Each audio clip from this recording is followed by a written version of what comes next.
গামেদ সম্প্রদায়ের একজন মহিলা আসলো আল্লাহ রসুলের দরবারে, এসে বলছে তাহেরিনী ইয়া রাসূলুল্লাহ, আল্লাহ রসুল আমাকে পবিত্র করেন। তো আল্লাহ রসুল বুঝেছেন যে জেনার ব্যাপার আছে। তো আল্লাহ রসুল বলছেন ইরজিই, বাড়ি ফিরে যাও, আস্তাগফিরিল্লাহ, আল্লাহর কাছে ক্ষমা চাও, ও তুবি ইলাইহি, তুমি তওবা করো, তোমার পাপ ক্ষমা হয়ে যাবে। তখন মহিলাটি বলছে আতুরাদাদুনি কামার আদাদা মায়জুবনে মালিক।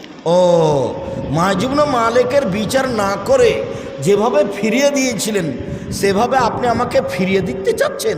অন্না হবলা মিনা জেনা, আমার পেট উঁচু হয়েছে অবৈধ সন্তানে, আমার পেটে অবৈধ সন্তান আছে, দয়া করে আমাকে ফিরিয়ে দিয়েন না, আমার বিচার করে দেন। তখন আল্লাহ রসুল বলছেন ইরজিই হাত্তা তালেদি, বাড়ি চলে যাও, যেদিন বাচ্চা হবে সেদিন আসে বিচার করে দিব। মুসলিম গ্রন্থে এসেছে যেদিন